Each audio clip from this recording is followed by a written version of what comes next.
So I think you all know what the main topic of this interview is, and that is how to survive linear algebra. Don't leave it to yourself that is living off of energy drinks and no sleep towards the end of the semester because you haven't done the work in week 2.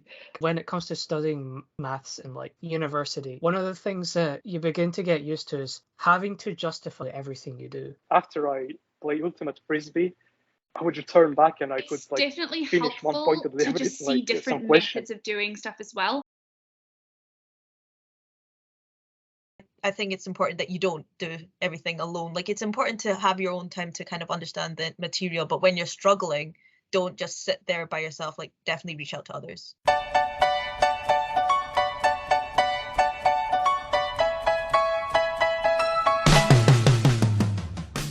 Do you guys read the recommended textbooks?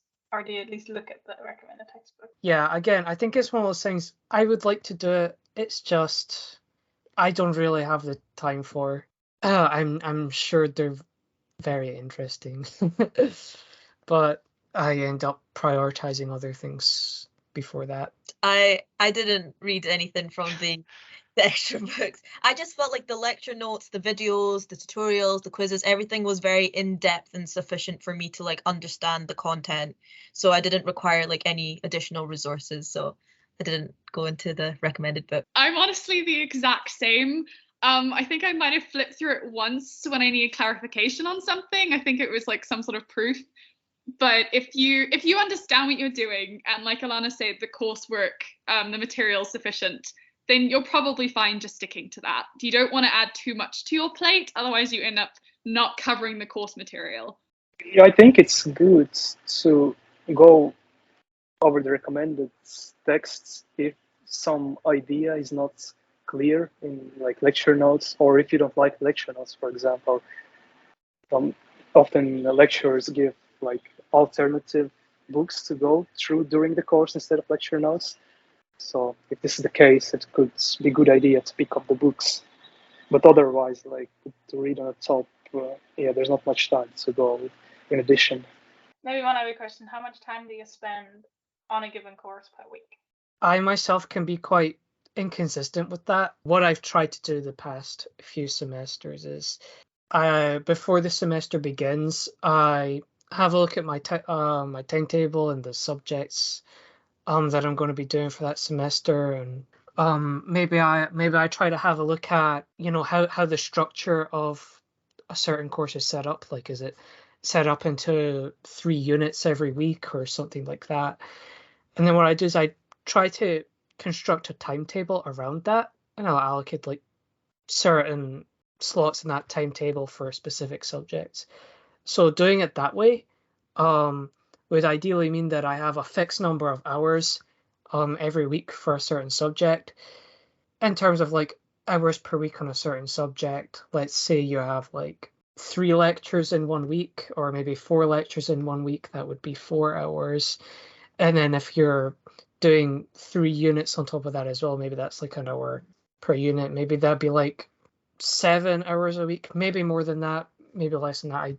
I don't know. Just like depending on how your timetable is set up. But I suppose ideally it would be around that range for me. Although what I find in practice is that eventually I find that I'm not so good at following my own timetable, and it kind of ends up becoming a little bit inconsistent for me. And when that starts to happen, I don't know if I really have a good answer for that question. But in terms of what I try to do, I'd say around maybe like 7 hours a week is a good number. I would probably say that I try and do most days sort of 9 till 12, hour break for lunch, 1 till 3, 4, because then I can't, for some reason, can't work between like 3 and 5, and then like an hour or 2 in the evening. So that's probably like 7-hour day. Try and do that every day. And then I know that one of the questions is, do you work at the weekends? And the answer to that is yes. So then I usually probably have Saturday completely off, and then I'll work Sunday afternoon and try and finish everything from the week before, so that I'm prepared for the next week. And like the way that I try and do it, like homeworking, is I'll write everything out in a spreadsheet at the start of the week so that I don't forget to do anything. So like for each subject, watch these videos, read these sections, make these flashcards, do these tutorial questions. And then over the course of the week, I make it nice and colourful. And then over the course of the week, I tick them off to say done. Also gives me a good visual representation, like I'm actually making some kind of progress. It's just, I think you find the flow that fits you, and then go with it. Yeah. I think for me, like it kind of just depended on the week. Because if I found that I was like in week 2, for example, that was really hard because I wasn't yet familiar with the material. But like by the end of it, by week like 9, I was so used to how the layout was on the course, that it was built up enough that I kind of didn't need to spend as much time on it. So it just depends on you, I think. Yeah, I'm pretty much the same. It varied from week to week. I would try, rather than sticking to like hours, like I'm spending this many hours on this week, I would try like delegate what I'm going to do each day. So I would try and tackle lecture notes and videos on the Monday, and then I would look at the tutorial and then go through to the lecture, then tackle the tutorial throughout the week along with any other questions and attend the lectures. So it would be an ongoing thing, but it would be very Monday heavy with the lecture notes and the reading, and then tutorial throughout the week. So it'd be very split. So I can't give you like an exact amount of hours I would focus on this particular module. Yeah, I think another problem as well is you kind of feel like if you've had a week that's particularly hectic in another course, but linear algebra isn't as much, then you feel obligated to spend more time on it than necessary. Exactly. So like towards assignments, you find you need to spend more time on linear algebra, but straight after an assignment, you kind of feel like you've covered everything up to that, so you can kind of breathe a little bit. So if you just try and stick to the flow of what's happening, and as long as you finish the course material for the week at the end of the week, you're normally fine. I don't really have like fixed hours, and timetables don't work for me well because things can happen unexpectedly. What I do usually is I just do as much work as necessary to go through material, to understand things. And I tend to work like best in the morning, like before noon. So I try to do like most of work like as early as possible to start and then do. And during the week, I try to have like one day off when I don't think of maths or studies at all perfectly. If that can happen, then it's perfect. So it doesn't happen always, but if it does, it's good. So you all kind of said around 40 hours. Do you guys work on a weekend then? Or do you try to keep the weekend off? I usually try to have my weekend off if things allow for that.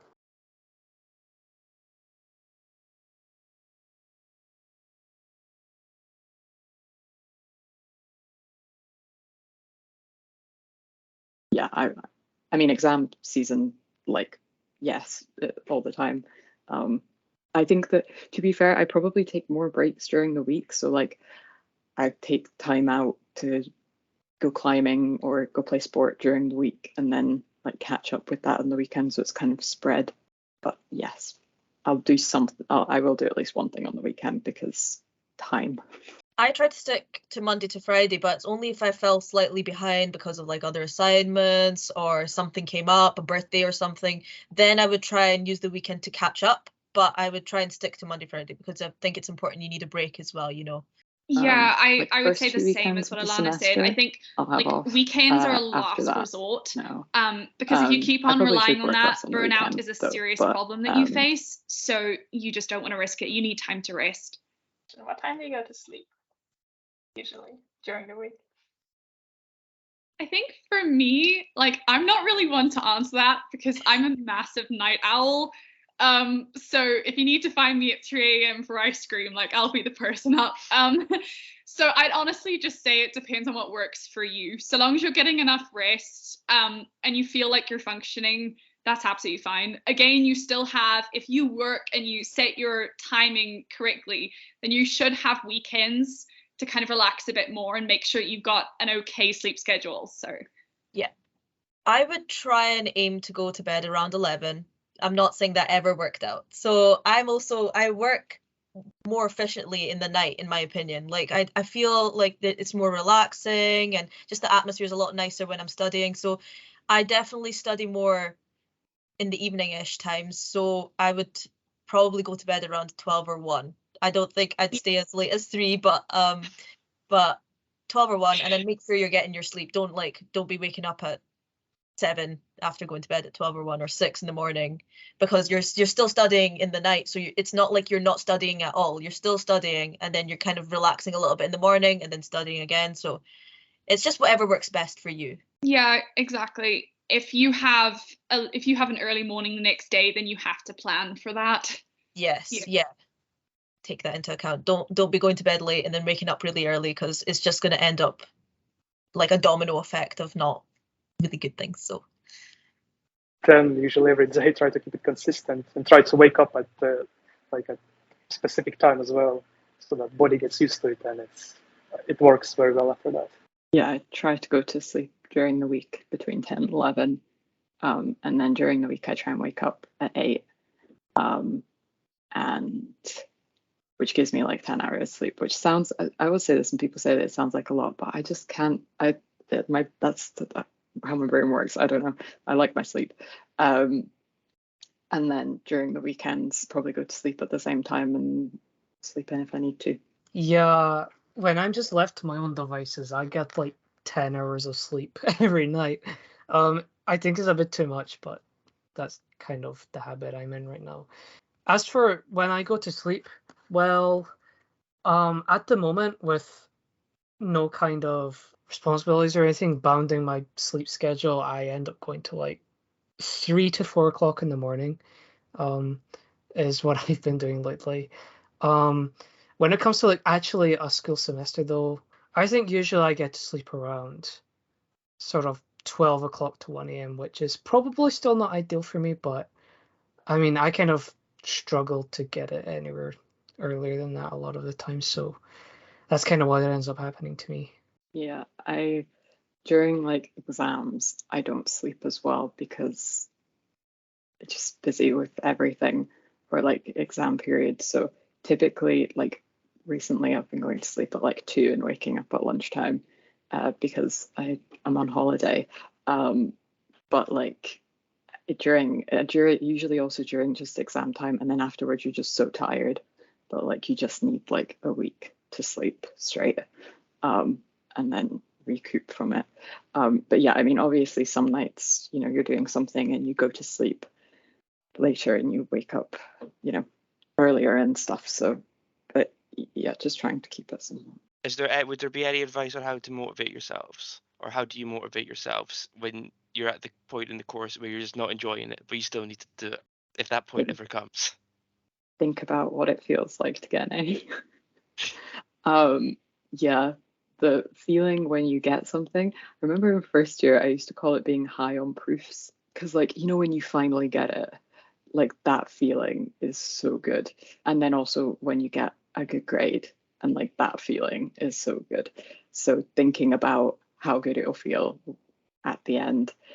And then also if you're really, really unmotivated, just setting yourself little things, like trying to be like, okay, well, if I do this today, then I'll go and buy myself some ice cream because you know what, you did it. So like that kind of thing. I may not necessarily be the best person to ask about this, because this exact problem is why I am resitting one of my subjects this summer, because I straight up did not do the coursework for it because I was enjoying it so little,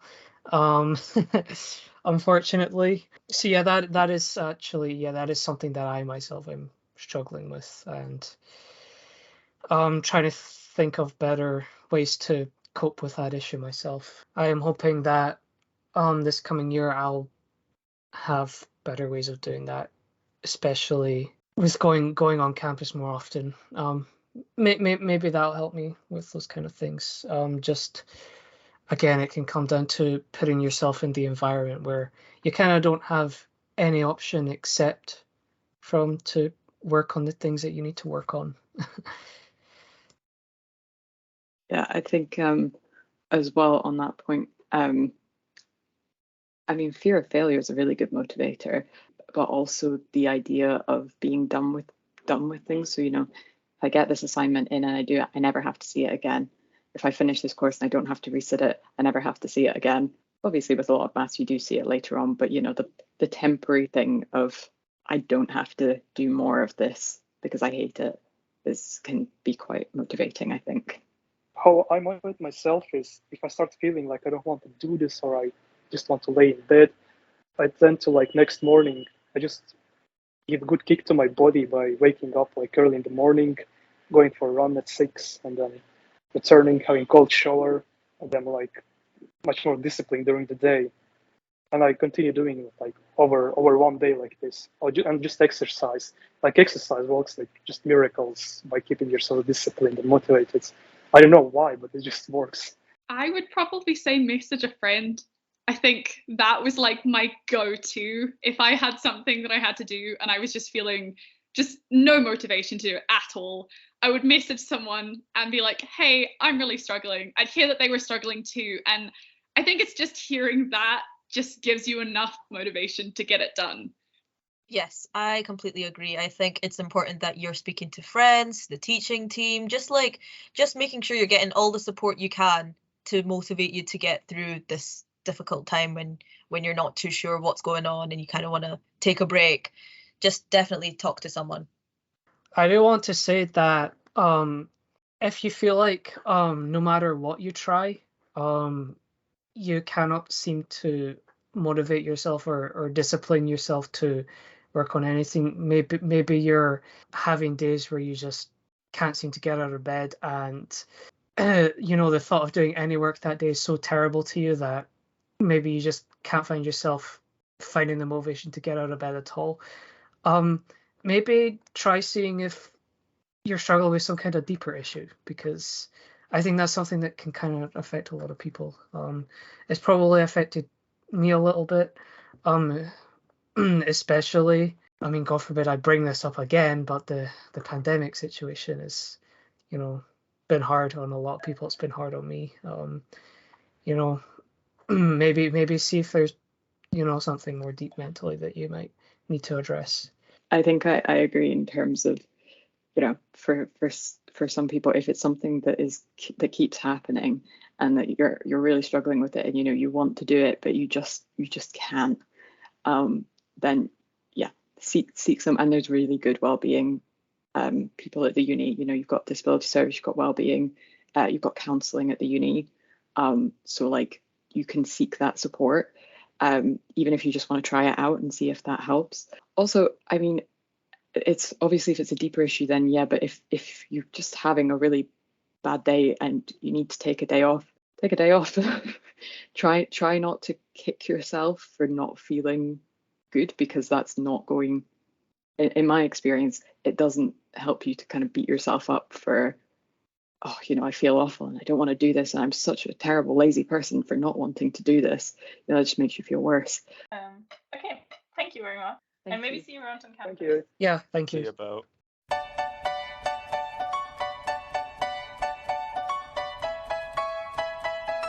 Bye. Bye-bye. Bye. Bye. That'll be a lot of work editing it, but yeah, thank you. That's for us to worry about.